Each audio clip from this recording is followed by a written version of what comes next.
Well, welcome back to NDI Central Live here at NAB 2018. We're in the South Hall of the Las Vegas Convention Center, webcasting to you live right from the NewTek booth. Now, if you're planning on coming to NAB, you got to make sure you stop by, say hello, stop by the NewTek booth, see the latest, greatest products and innovation in NDI technology, and also make sure you visit the NDI Pavilion as well. Well, our next guest is none other than the one and only founder of NewTek himself, Mr. Tim Jenison. Welcome, Tim. Thanks, Rex. Thanks for taking time out of your very busy schedule. Well, I was just over at the Central Hall looking at all the cool filmmaking stuff. Oh, very good. Yeah. You've been doing a bit of that lately. I have, unfortunately. You know, I'm not a filmmaker, but I play one on TV. Now, from what I understand, 30 years ago was the first time that NewTek exhibited at NAB. Is that right? Yes, I think that's right. 1988. 1988. Wow. And I remember, because I had my studio then, and I was looking for an affordable character generator, when the only thing at the time you could find was Chiron, right? That was the thing to get. So everything was like oodles and oodles, $20,000, $30,000. Yeah, right? stupid money. Yeah. And I remember I thought, oh, this Amiga thing, maybe there's something in it. And they had an Amiga corner, in the corner of one of the halls. That's right. And it had a little wall going around it. And I think Gold CG or something, I can't remember the ones I was looking at. That sounds right. And then just right outside of the perimeter of that whole thing was this little table with a television on it, running a little, no people. I guess you decided to walk off or leave or something, but by the time I got there, there was no one there. There was a stack of brochures and this video running, and it said something like $1,000 or something like that. And I mean, I was scratching my head trying to figure out CGs over here and all this video effects and chrome effects and graphics and all kinds of stuff going on. Yeah. So that was the video toaster. It was a prototype, or what they said, vaporware. Now, a lot of people said it'll never ship, including me. And yeah, so it had all that stuff. And I remember a guy walking up to me at NAB, a chief engineer type, and which is to say anal retentive engineer type. I don't know.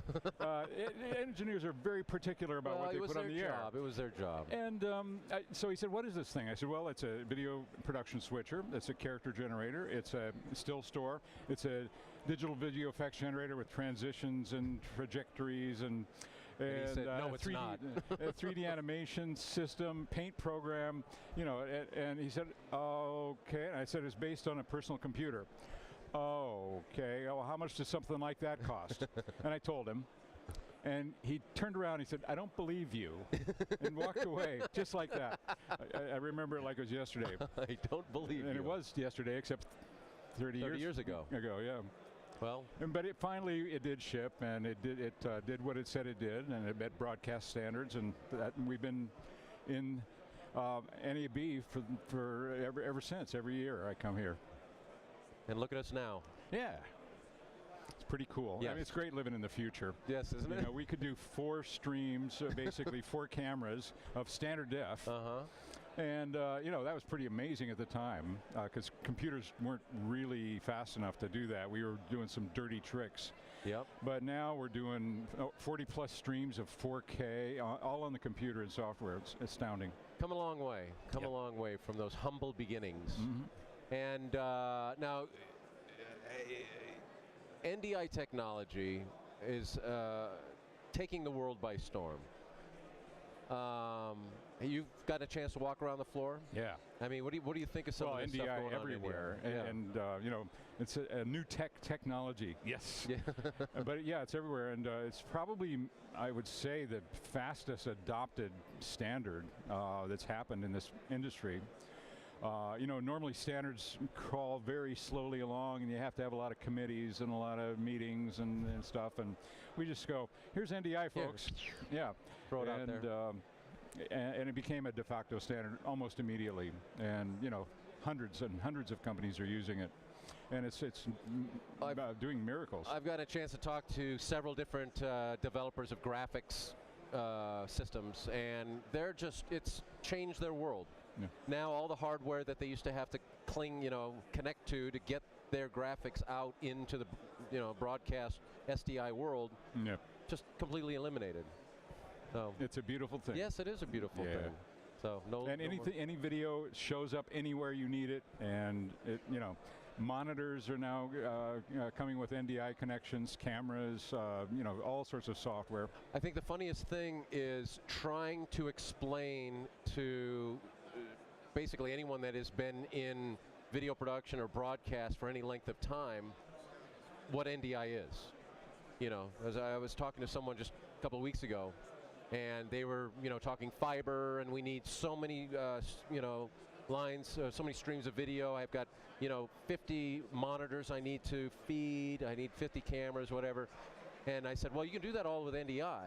He says, okay, so how many channels will I need? How many runs will I need? It's like, well, put it on the network, and you'll have it. It's like, okay, so do I need 2 networks? How do I get one direction and the other direction? Yeah, it is hard to explain. Yeah, I mean, it's like Albert Einstein was asked to explain radio way back when radio was young, and he said, well, it's like a large cat whose tail is in New York and whose mouth is in Los Angeles, and you pull the tail of the cat in New York, and the cat meows in Los Angeles. Radio is just like that, except there's no cat. And so, NDI is kind of like the world's largest routing switcher without a routing switcher. Right. You can have video appear anywhere. Yeah. Kind of the way it should. I mean, once you get over not understanding it and you work with it, it just makes sense. It's like, of course, this is how it should be.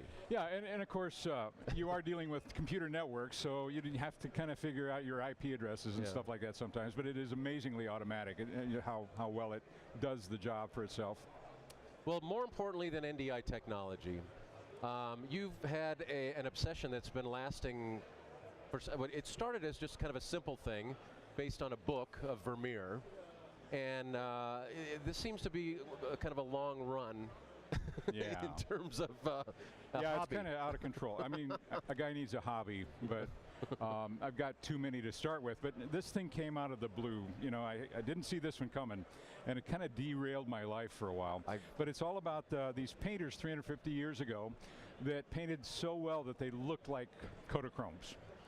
And that's what was interesting to me. How did they do that exactly? Right. And people were theorizing that they must have used lenses and things. And I go, okay, but how? How do you do that? Because if you try to paint on this dim projection from a lens, it doesn't work. I mean, you can trace shapes, but you can't make a photographic-looking picture. It just doesn't work. Right.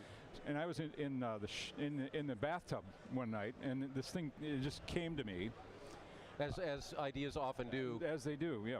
Come in the bathtub. Who knows where they come from? But well, it's a shower or the bathtub. In the bathtub. Something about it. It bubbled to the surface of the bathtub, as you once said.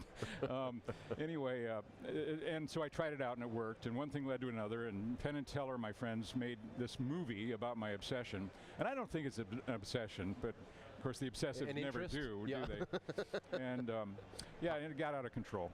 And so, long story longer, I painted a Vermeer, something that looks very much like a Vermeer. I've never painted before in my life. With incredible detail, I might add. I've seen it up close. It resembles Vermeer's very closely. And I was not going from his painting. I was going from a real room. And anyway, so the film came out. It was somewhat successful. It was nominated for a BAFTA award. It was on the short list for an Oscar. Absolutely astounding. It made a lot of money for Sony. And then I said, I am finished with painting, and thank God that's all in my past. Never want to do that again. But people started calling me, and so one thing led to another, and I ended up making another painting that took, again, 6 or 7 months. Except I had to go to Holland. I had to move to Holland for 6 months to do this, because Vermeer painted this picture here called View of Delft in laptop? 1660. And it's been called the most beautiful picture in the world, and it's very detailed. All these little tiny details. The picture is a little, it's about 49 inches across, I think, but there's this insane detail. And all these things that you see here have exactly the right perspective, they're exactly the right size. And nobody knows how he did it. And I thought maybe I do know how he did it. So we got permission from the city of Delft in Holland, in the Netherlands, to build a new building at that spot where Vermeer painted from. At that time, there was a hotel there, boarding house. And so I moved into that little building. My daughter Natalie, my long-suffering daughter Natalie, was doing the cinema stuff, and it was 7 days a week for 6 months. And the result, that's Vermeer's picture. So my picture is the modern city of Delft.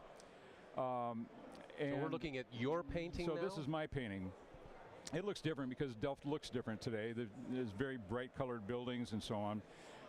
But certain things are still there in the same reflection spot. Off of the water. Yeah, I didn't know how the water would work, but it worked just fine. The clouds were kind of tough. I flailed around on the clouds. I really didn't know what I was doing.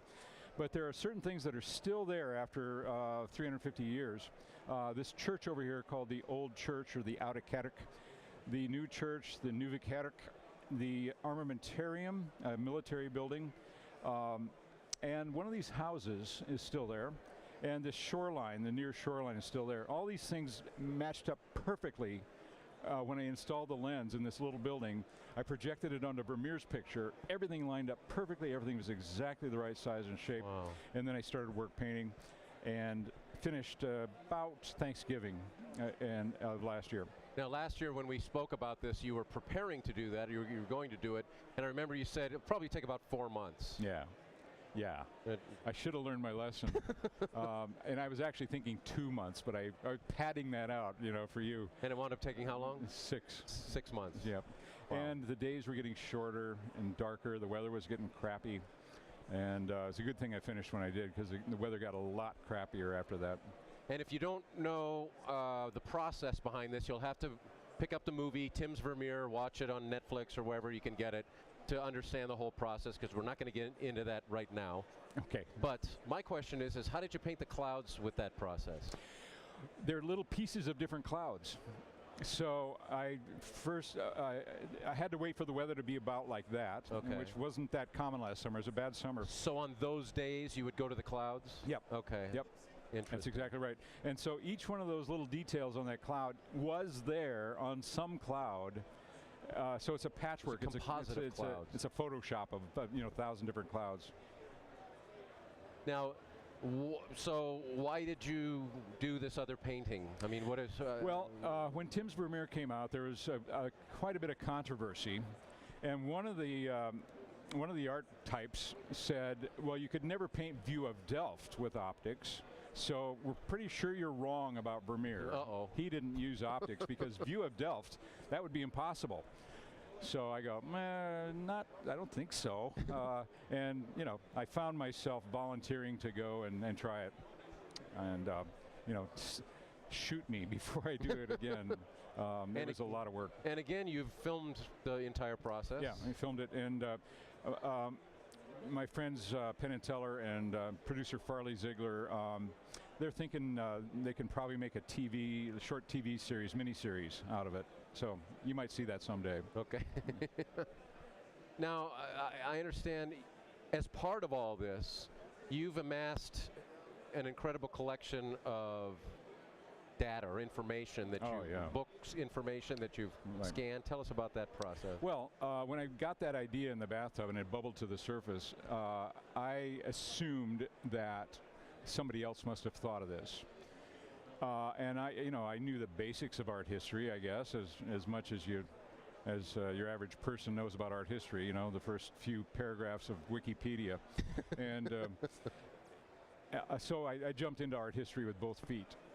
And little clues here and there, but as I went, I digitized everything. So I'd see a book that seemed to reference another book, I'd buy that book. Wait till it came around on eBay or something, or used on Amazon, and my shelf started to overload. Yep. And so, but I've digitized all of these with a scanner, right? Just for my own use, and so now I can do computer searches on my database now, and I've collected. It's up to 60 gigabytes now of just printed material. Oh my gosh. And it's extremely useful to be able to do that, because you think, I know I read that somewhere. Well, if you can think of a couple keywords, bang, it takes you to where you read it. Well, and through this whole experience, it seems you've become a real authority on perception or visual perception. Well, I'm sort of a jack of all trades and master of none.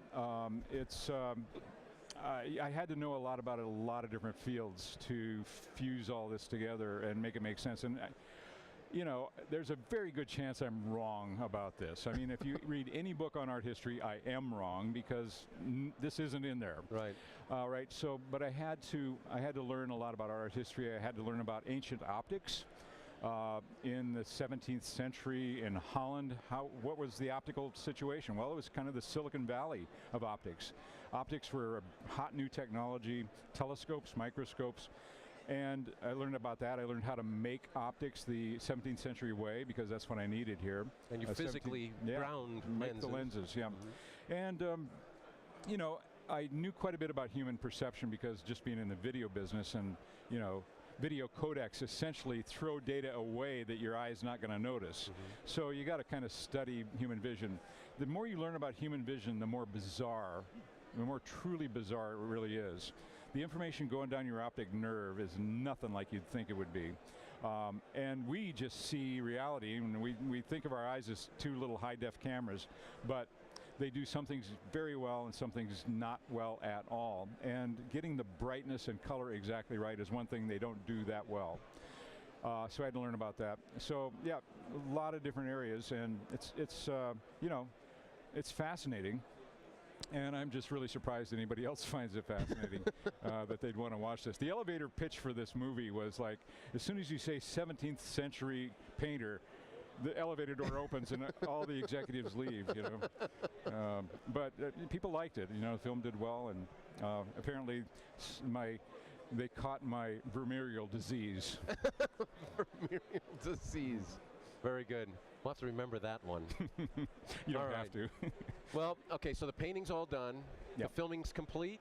Nope. No? I'm going back to Tasmania next month. We've been doing a big project there in connection with this thing, with a museum down there. Crazy, crazy art museum. But then I think I'm pretty much finished, and then it's up to the editors and you know, sound and music and all that stuff, and stuff that I hope I don't have to mess with. Well, we'll be looking forward to that. I will too. It's been a long slog. Yeah, I mean, I remember it took a little while to do the film. Yeah. So. Yeah, it's very hard work. Yeah, so a documentary series will be very fascinating, no doubt. It could happen. You know, don't bet the farm on it. Yeah. It's enormous. It's you know, it's not terabytes. It's exabytes or petabytes of data. You know, on Tim's Vermeer, we had something like 50 hard drives full of data, 2 terabyte drives. I think we've got many hundreds of 8 terabyte drives full of video material. We shoot at 4K and high definition, high dynamic range, and you know, it just eats up the data like crazy. And I mean, this is really an extension of lifelong interest. I mean, you started with an interest in photography. Yeah. Video, graphics. I mean, it's just really a well, I was joking about not being a filmmaker. Actually, I was an aspiring filmmaker from when I was about that tall. I made an 8mm epic that I entered in the Kodak Teenage Movie Awards in 1969 or something like that. And sure enough, they sent me. I opened this envelope from Kodak. Here it comes, certificate of entry. That's as far as we got. So it wasn't. It was a film about a bank robbery. But anyway, yeah, I've been a frustrated filmmaker for a long time, and that's really why NewTek is here, because you know, I thought technology was the answer to make it cheap and accessible. Well, apparently it is, and we thank you for that. You're welcome. It's nice to hear. Tim, thanks for taking the time. Thanks, Rex. Very excited about the next project, and can't wait to see it. Okay. All right. Thanks for joining us. Yep. Tim Jenison, ladies and gentlemen. Thanks for joining us. We have more coming up, so stick around. We have more tarantulas, scorpions tomorrow, so stick around, and we'll be back with another interview after this.